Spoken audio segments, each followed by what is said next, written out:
राम कृष्ण की प्यारी गैया सारे जग की माता है। राम कृष्ण की प्यारी गैया सारे जग। यमुना जी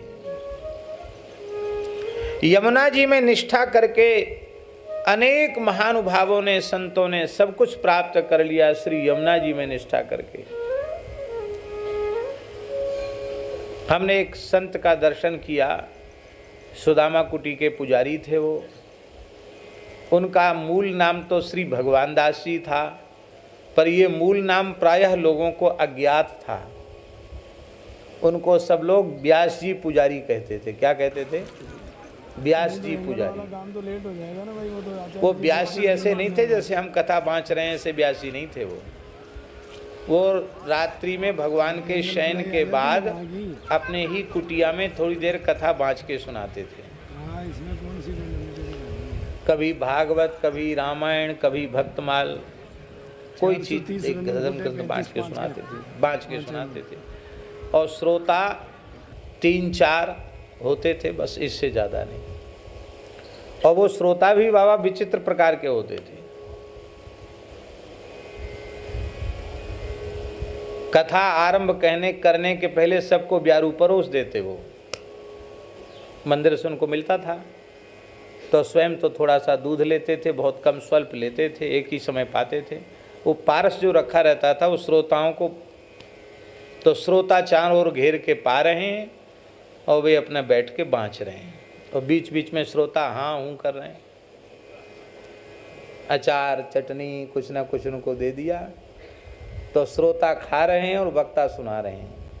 तो सब लोग उनको व्यास जी पुजारी कहते थे। व्यास जी बहुत अच्छे महात्मा थे। गौर वर्ण, सुंदर श्रीयुक्त, दिव्य भव्य तिलक और श्वेत श्मश्रु दाढ़ी केश। जब राम जी के सामने बैठते तो ऐसे लगते मानो राम जी के दरबार में साक्षात वशिष्ठ जी बैठे हैं। अपने जीवन में नल का पानी नहीं छुआ उन्होंने। और त्रिकाल यमुना स्नान करते थे, चाहे जितनी बरसात हो, ठंडी हो, गर्मी हो, प्रातः मध्याह्न सायं 3 बार यमुना स्नान।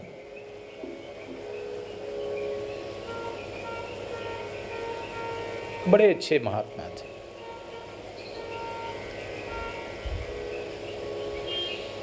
पहले तो कभी कभी कहीं जाते भी थे, लेकिन बहुत लंबे समय तक तो वृंदावन, गिरिराज जी बरसाना तो छोड़ दो, वृंदावन की पंचकोशी छोड़ के कहीं नहीं गए बरसों तक, अंतिम क्षण तक।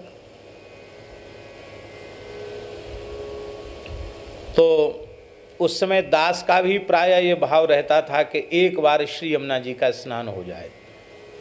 तो सवेरे नहीं तो कभी शाम को चले जाते थे यमुना जी। एक बार गोता तो लगा नहीं।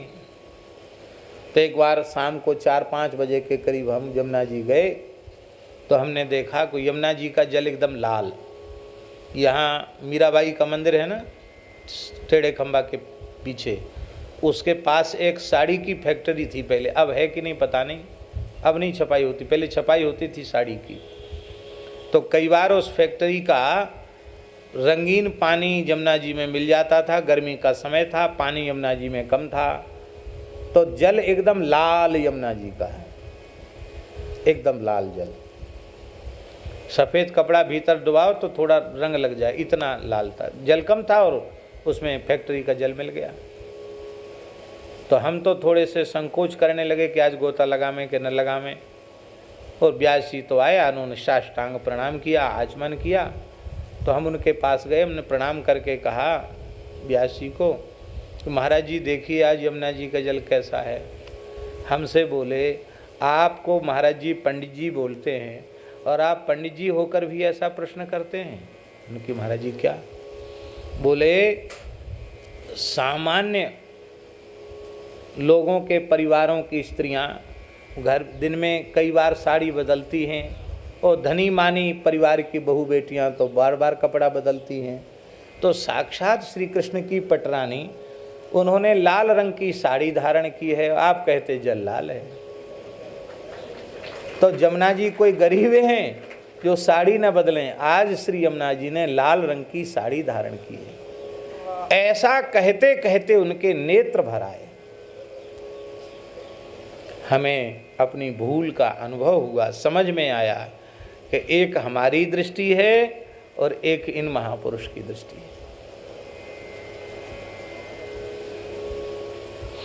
इसलिए किसी भी परिस्थिति में यमुना स्नान उनका बंद नहीं हुआ। बरसात में कितना मटमैला जल हो जाता, उस समय भी वो गोता लगाते। इसको कहते हैं निष्ठा। चैत्र शुक्ल चतुर्थी को नवरात्रि के अवसर पर सायंकाल मंदिर में जब आरती हो रही थी, उस समय व्यास जी पुजारी जी का शरीर पूरा हुआ। तो 8 बजे करीब आरती होती है, संध्या शयन आरती। तो घड़ी घंट बज रहे थे, उसी समय व्यास जी थोड़े अस्वस्थ थे और उनके अपने ही कक्ष में उनका शरीर पूरा हुआ। हम खाक चौक में महंत पद पर हो चुके थे, हम खाक चौक में रहते थे। सूचना मिली कि व्यास जी का शरीर पूरा हुआ, तो बोले रात्रि को तो अब संस्कार होगा नहीं, सवेरे संस्कार होगा। तो व्यास जी की इच्छा ये थी कि हमारे शरीर को यमुना जी के जल में समाधि दी जाए, जल समाधि हो हमारी, ये उनकी इच्छा थी।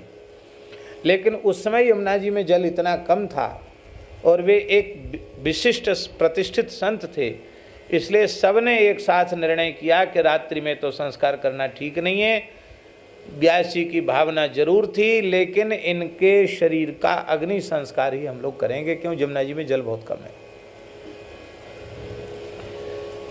तो तैयारी हो गई सवेरे संस्कार की। रात्रि में ही लकड़ी, कंडा, ईंधन सब वहाँ पहुँचा दिया गया। थोड़ी सफाई भी करवा दी कि सवेरे सवेरे उनका शरीर ज्ञान गुदरी की परिक्रमा कराते हुए और यमुना जी ले चलेंगे।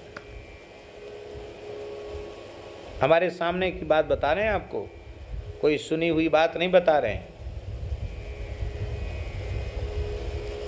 प्रातः काल जो संत नियम से यमुना स्नान करने जाते थे, उन्होंने आकर खबर दी कि यमुना जी में अकस्मात इतनी जल वृद्धि हो गई कि पीपों का पुल बह गया। पीपाओं का पुल बन जाता, वो बह गया। और जो लकड़ी कंडा बुग्गियों में भर के पहुंचाया था, वो भी यमुना जी बहा के ले गई। अब सुबह, अच्छा जल में कहीं पानी भी नहीं बरसा, चैत का महीना, पर ऊपर पहाड़ में कहां से कैसे जल छूटा भगवान जाने, कैसे आया। एकदम निर्मल जल यमुना जी में, खूब अधिक जल। अब पीपों का पुल बह जाए तो बड़ी बात है, कम पानी में तो बहेगा नहीं।